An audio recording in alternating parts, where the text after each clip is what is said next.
My name is Chris Miller. I'm the director of Smurfs. My first exposure to Smurfs was from the 1980s.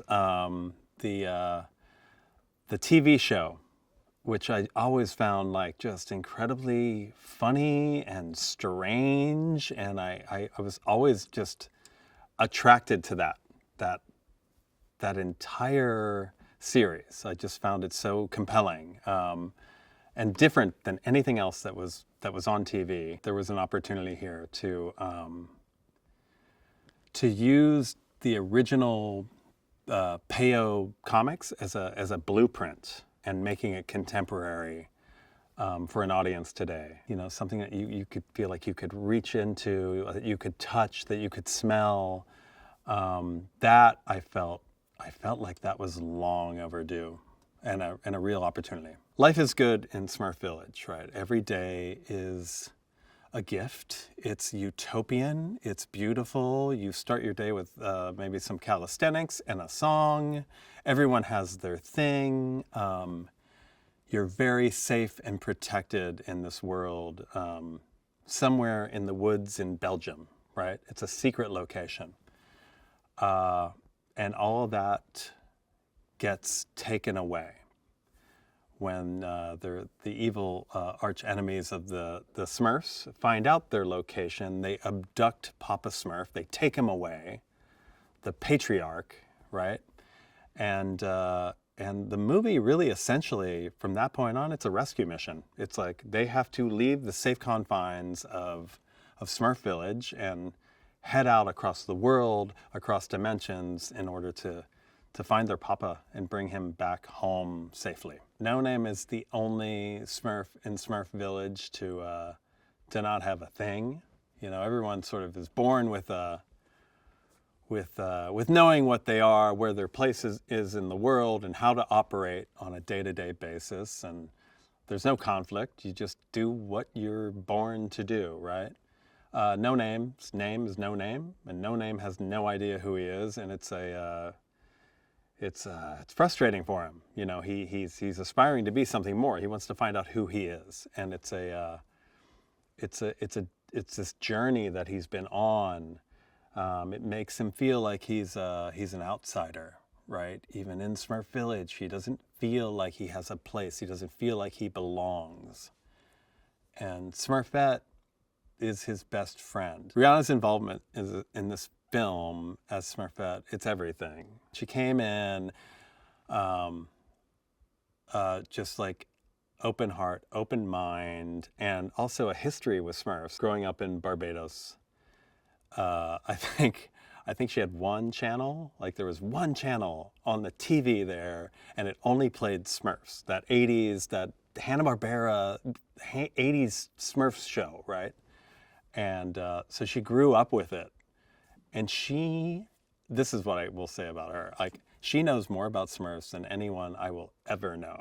It's very meaningful to her past. She's so singular in her vision, in her messaging, with her voice.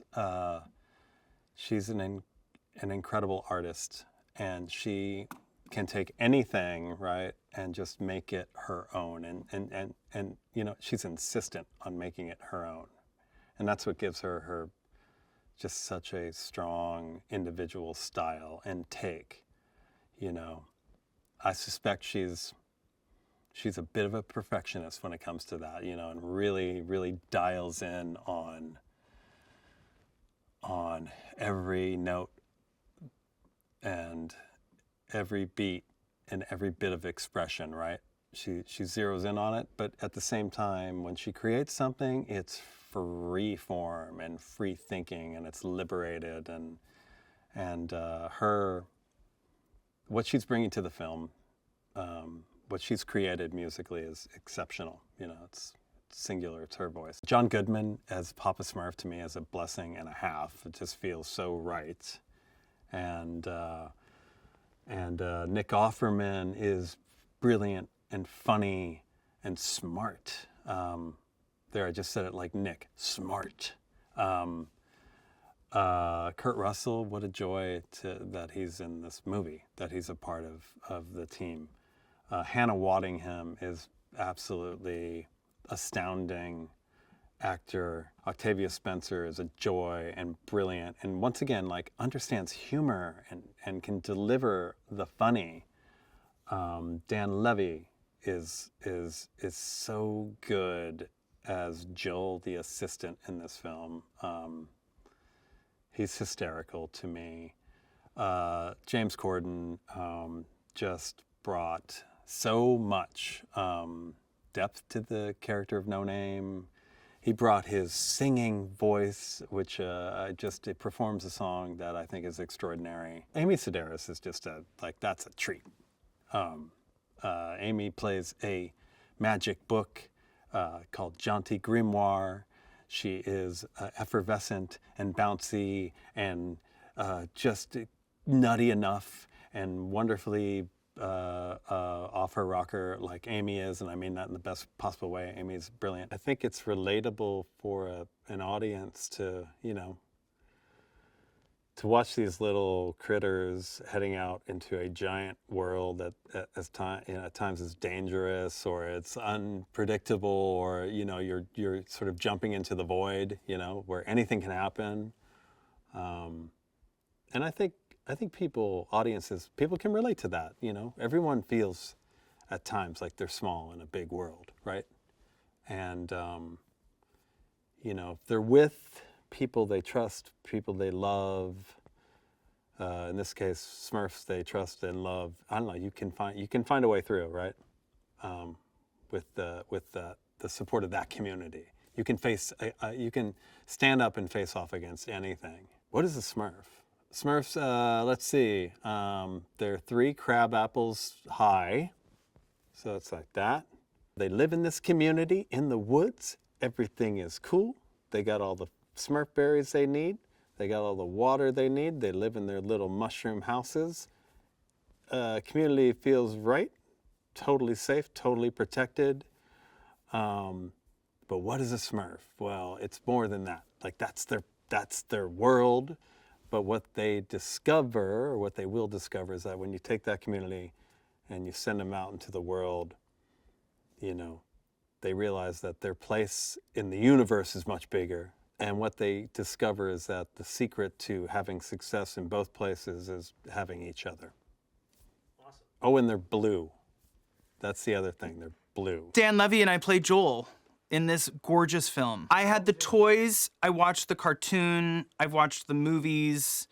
I had figurines. I'm a consumer. I'm a Smurf consumer. I always liked Smurfette, She was feisty and had gorgeous hair.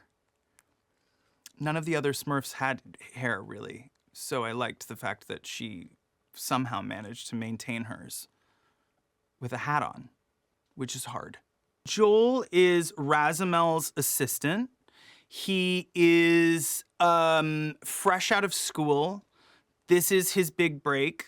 He is incredibly ambitious, if not very, very green. And I think he's dealing with a boss who both inspires him and confuses him at the same time. And I've been there. I've been in the early days of PAing on sets. I certainly had to answer to a few people that made me question everything and anything. Just bless him.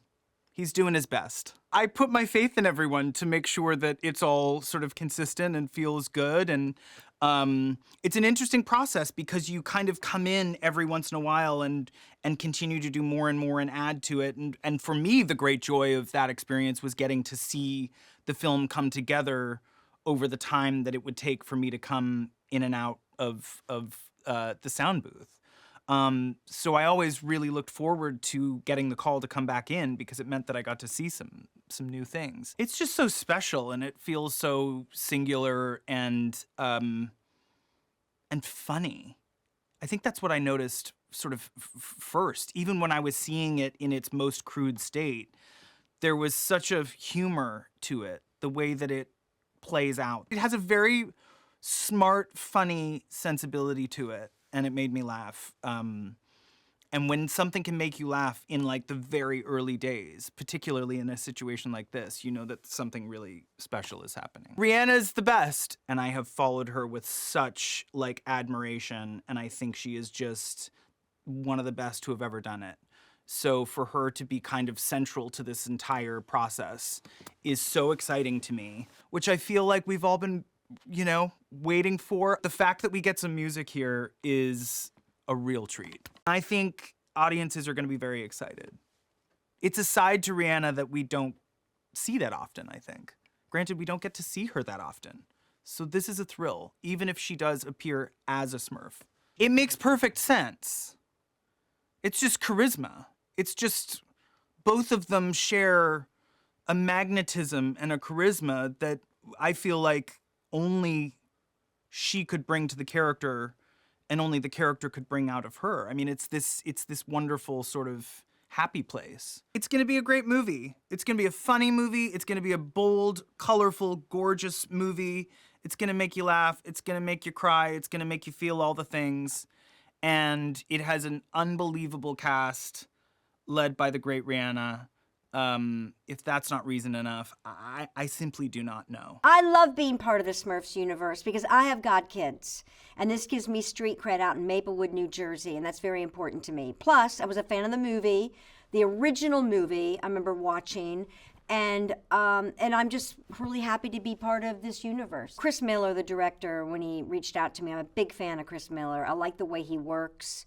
I really like him as a person. I worked with him on Puss in Boots and had a blast. And so when Chris calls, I'm like, let me think about it, yes. The fun thing about doing a film like this, animated film, is there's so many people involved. I just know they've got an incredible cast. I know Rihanna's in it. That's what I enjoy going to the movie and being like, oh my God, we all worked on this together. Chris Miller is really good. He's very patient, very calm. He knows what he wants and he helps you get there. Like, you know, I love a line reading, and if I really need one, he'll give it to me. And he explains everything so well, and there's just no extra, he doesn't waste time. You know, he seems like a real professional, and I think he's really funny and just really nice and very honest. I like working with him a lot. I can't wait to hear the music. Can't wait to hear Rihanna singing something about Smurfs. It's a big family movie, and you know, we could use that right now. I mean, family, something you can take your kids to, and I know kids will get really excited about this. And that's fun. That's fun to be part of projects like that. I'm James Corden, and I play a Smurf called No Name in the Smurfs movie. I can just remember so many memories, or moments rather, growing up where it was just on in the corner of the room, and Gargamel, and this notion of these little blue characters who are so well defined. It's an incredible thing how it's kept going and retained relevance. So I'm very honoured to be part of it. My children are aware that I'm a Smurf. I've been fortunate enough to be the voice of a few different characters that have been animated in different movies and stuff. And I always say the same thing, which is, oh no, I'm not No Name.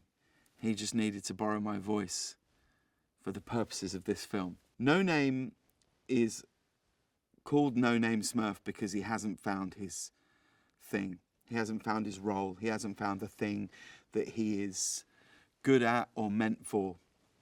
And that's really kind of the real big crux of the story of the film, really, which I think lots of people can identify with, that feeling of not knowing quite why you're here, not knowing what you're meant for, not knowing what is the thing that you're going to do, particularly when you're surrounded with lots of friends who all have their absolute role and they know exactly what they're destined to do and be. And No Name is so kind of lost, really, that he's just called No Name Smurf. And the film really becomes a quest for him to try and find what is his thing. No Name's relationship with Smurfette is a really lovely relationship between the two of them, and he she's his ally and confidant, and is the person that tells him it's going to be okay and not to worry about this. And she helps him on this quest to find what it is that he is meant to do. She gives him some tough love at points, and she's also a brilliant singer because it's Rihanna. There's so many people who I just love and admire who are doing voices. I mean, like John Goodman is quite a hero of mine. But everywhere you look, really, Dan Levy, Natasha Lyonne, Hannah Waddingham, Rihanna, like it's everywhere you look. There are quite extraordinary people, but it's also quite a strange experience when you do a film like this because you really just do it completely on your own. It's just really you and Chris, the director. I think the reason the Smurfs just have this continual, extraordinary sort of success and relevance is fundamentally it plays into something that I think we all appreciate and love, which is the notion of a found family. So any time where there's a notion of a found family doing something together, that makes it really special. So all of these characters within this family are very, very defined. They're so defined that there's Grumpy Smurf and there's this Smurf and that Smurf and Happy Smurf and all these things. But really it's a found family. It's a collection of characters who all love and support each other. And that's really the ingredient that is there in so many great family films. These characters are people that are brought together and together they solve something. And that's, I think, why they've always been popular. I also think they're so definable by what they look like that wherever you are in the world, you could take a photo now of a Smurf. You could go all over the world and you show it to someone, and I reckon my hunch is that 3 in 5 people would know exactly what they're looking at. And that's quite amazing. I think it's important to watch it in a movie theatre because there's something magical about sitting in a room with 50 other people or 100 other people. Like, these are the only things that really remind us that we're all just human beings. I think it's really important on a deeper level to give your children those moments where the screen isn't just there and you can skip out of it, or I don't like it, it's gone. What is a Smurf?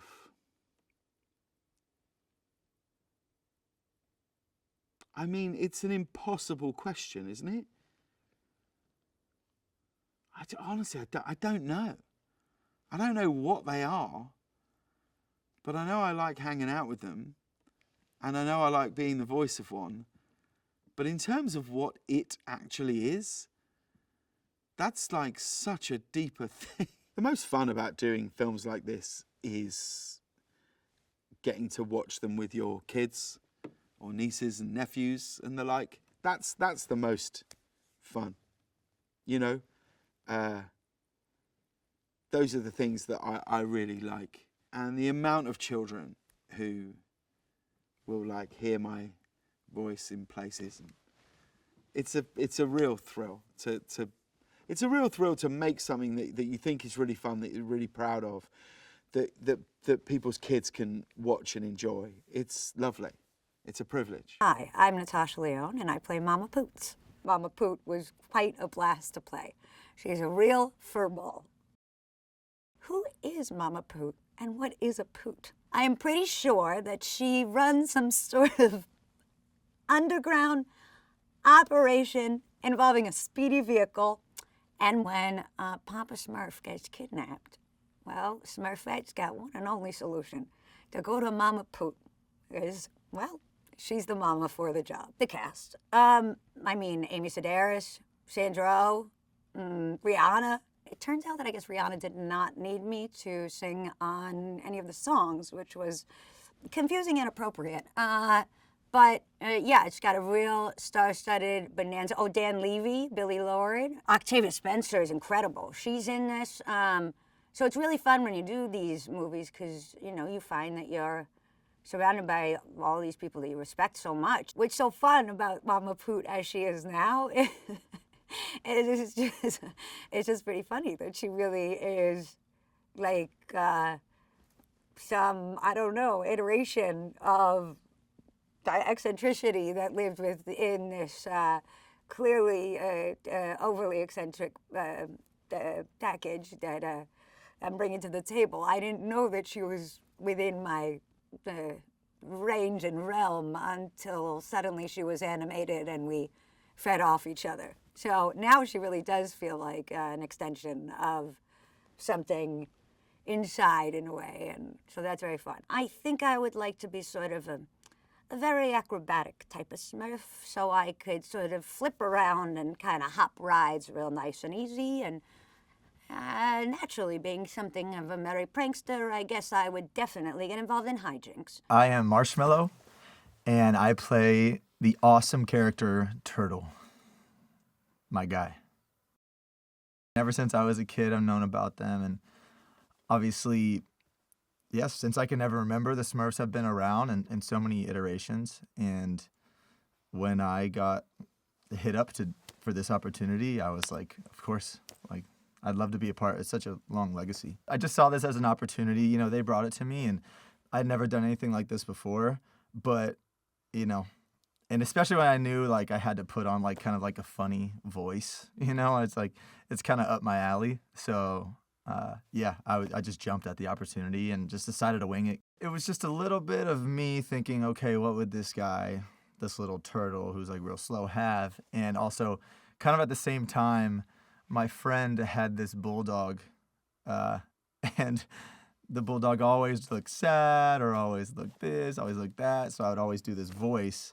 And just as a coincidence, right when I was, you know, was seeing my friend's bulldog a lot, they hit me up to do Turtle, and the voices just kind of, I showed everybody my voice, and they were like, oh, that's perfect. Turtle is just ingrained in the Smurfs, you know, culture there, and he just gets caught up, wrong place, wrong time, and he's half and half, kind of trying to mind his own business, you know what I mean? He's just like, you know, in the beginning of the movie, he's just like playing on his Wurlitzer piano, just doing his own thing, and the Smurfs come in and kind of, you know, get him mixed up in the mix. I just am so honored to be a part of that list. It's still kind of like not even real to me. Like, it's so awesome, and I think they did such a good job. And just even looking at that list of people, you're going to be like, oh, I have to go see this movie. Like, this is going to be great. And it is great. I've obviously always wanted to work with Rihanna on the music side of things, but this would, I guess, technically be our first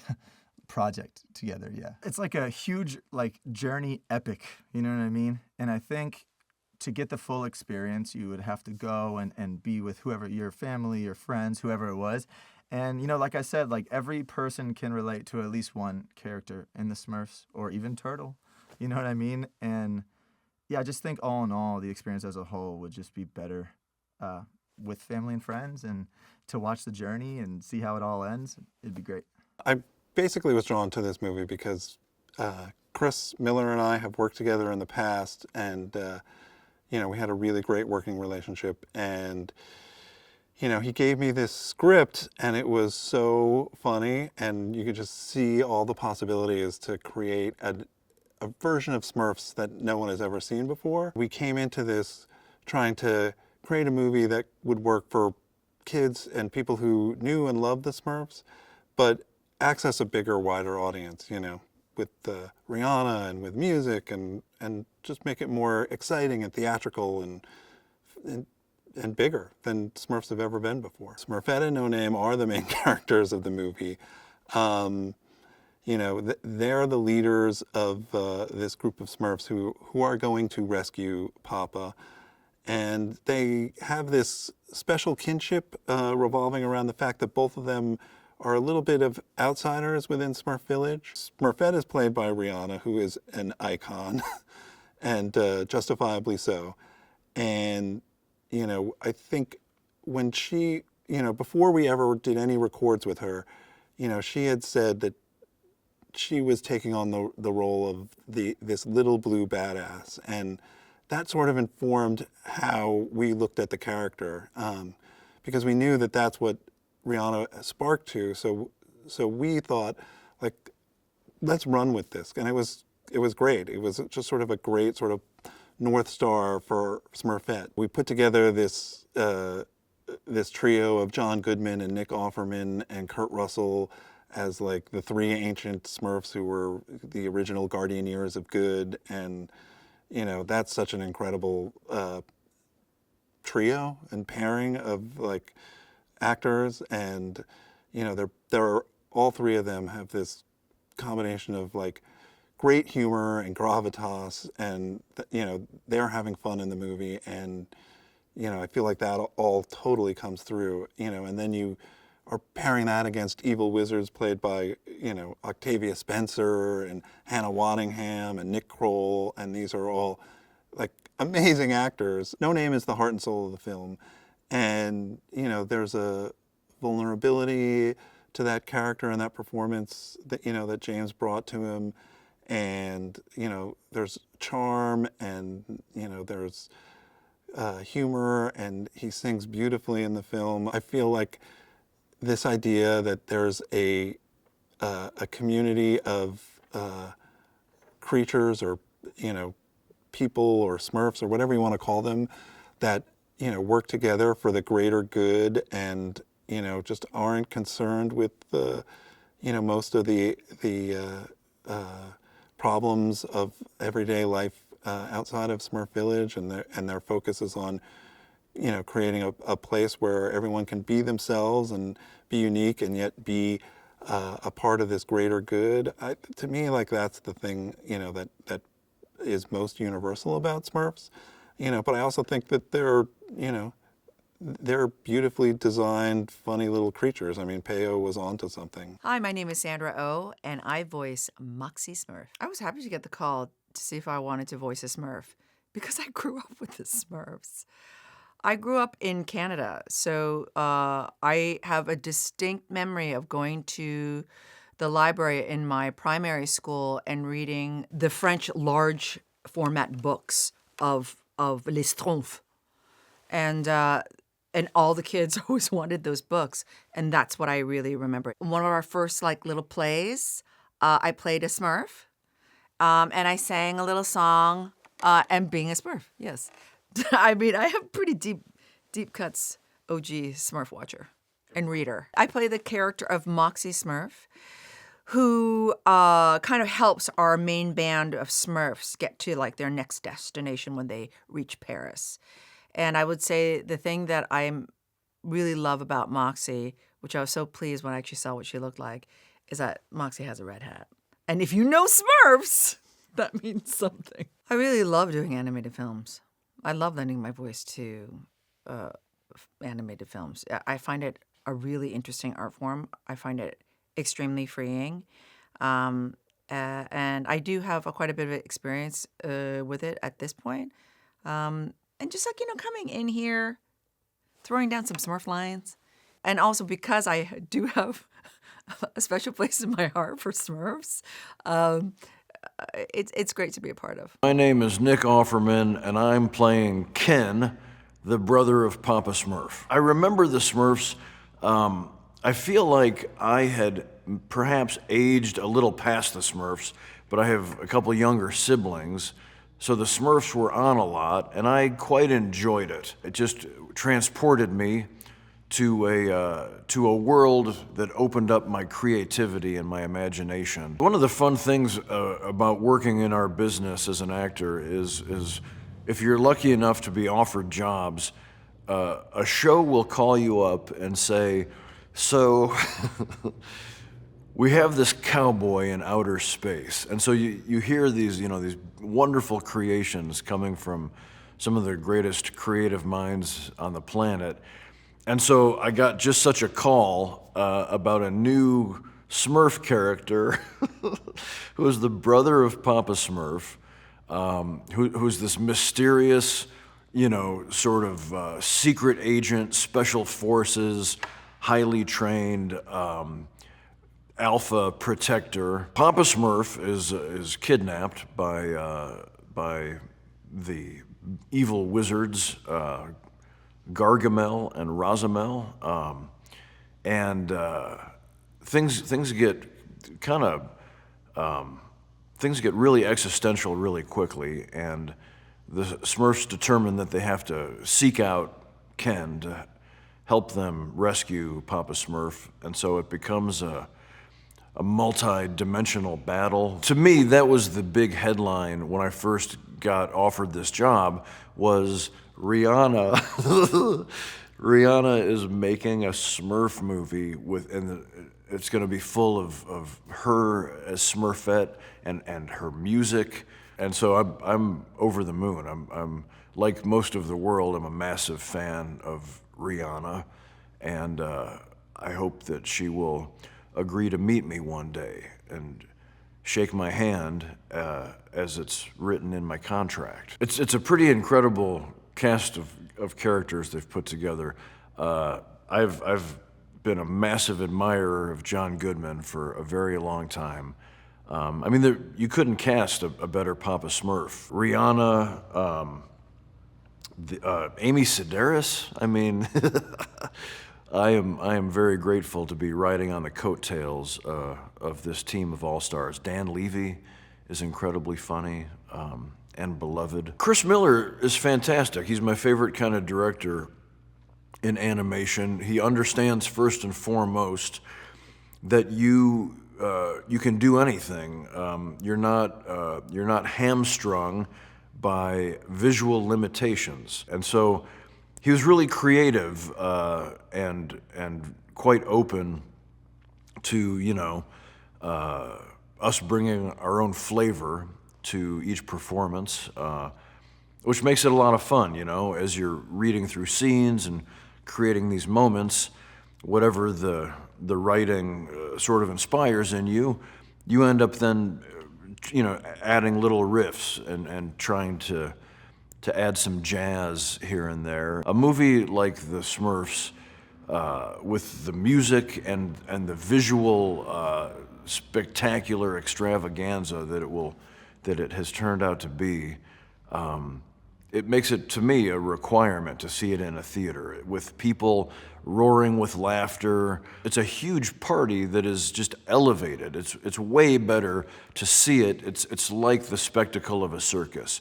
You want to see this thing with its full fireworks, with a movie theater sound system for all of that incredible Rihanna music, and popcorn. A Smurf is, I think, a manifestation of what is beautiful and positive about Mother Nature's creation. I think that if you find an idyllic forest and you're lucky enough to take a few right turns on a magical, whimsical path, you might run into a village of Smurfs, and they are just the manifestation and a fairy-like sensibility of what is beautiful about this world.